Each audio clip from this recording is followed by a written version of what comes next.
നമ്മുടെ ലക്ഷ്യത്തിലേക്ക് എത്താൻ, നമ്മുടെ ഹാപ്പിനെസ്സിൽ എത്തിച്ചേരാൻ നമ്മൾ കാത്തിരിക്കുന്ന ആ ഒരാളില്ലേ, നമുക്ക് കൃത്യമായി മാർഗനിർദ്ദേശങ്ങൾ തന്ന് കൃത്യമായി സൊല്യൂഷൻസ് തന്ന് നമ്മളെ അതിലേക്ക് നയിക്കുന്ന ആ ഒരാള്.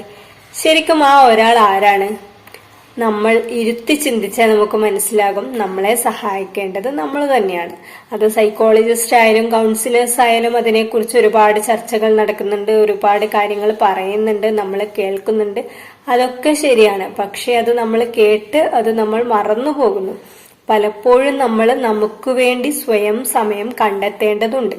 അതൊക്കെ പറയുമ്പോഴും, ട്രിപ്പിന് വേണ്ടി സമയം കണ്ടെത്തുമ്പോഴും, എൻജോയ്മെന്റിന് വേണ്ടി സമയം കണ്ടെത്തുമ്പോഴും നമ്മൾ പലപ്പോഴും ഒറ്റയ്ക്കിരുന്ന് നമ്മളെ കുറിച്ച് അനലൈസ് ചെയ്യാൻ പലപ്പോഴും മറന്നു പോകുന്നു.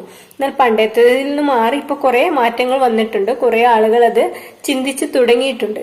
ഒരു ദിവസത്തിൽ ഒരു 20 മിനിറ്റ് അല്ലെങ്കിൽ ഒരു അരമണിക്കൂർ നമ്മൾ നമ്മളെ കുറിച്ച് തന്നെ ചിന്തിക്കുകയും നമ്മളെ പ്രോസസ്സ് ചെയ്യുകയും വേണം.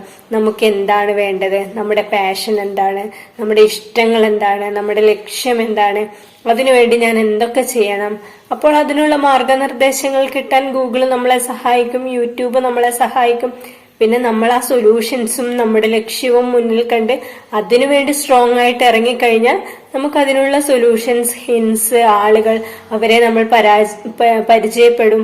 അപ്പോൾ അങ്ങനെയൊക്കെ നമുക്ക് മാർഗങ്ങൾ വന്നുകൊണ്ടേയിരിക്കും. അപ്പൊ നമ്മളെ സഹായിക്കേണ്ടത് ഏറ്റവും പ്രധാനമായി നമ്മൾ തന്നെയാണ്. അപ്പൊ നമുക്കതിന് സെൽഫ് ലവ് ഉണ്ടാവുക, നമുക്ക് വേണ്ടി സ്പെഷ്യലായിട്ടൊരു സമയം കണ്ടെത്തുക, നമ്മളെ കുറിച്ച് ആലോചിക്കുക, നമ്മുടെ തോട്ട് പ്രോസസ് അനലൈസ് ചെയ്യുക, നമ്മുടെ വർക്കുകൾ അനലൈസ് ചെയ്യുക, എന്നിട്ട് അതിൽ മാറ്റം വരുത്തേണ്ട കാര്യങ്ങൾ അനലൈസ് ചെയ്യുക, എന്നിട്ട് നമ്മൾ എന്ത് ചെയ്യുക, അതിനുവേണ്ടി പ്രവർത്തിക്കുക. അപ്പോൾ അതിന് സൊല്യൂഷൻസ് പറഞ്ഞു തരാനും അതിന് മാർഗങ്ങൾ പറഞ്ഞു തരാനുമുള്ള ആളുകളെ നമ്മൾ വഴിയിൽ കണ്ടുമുട്ടും.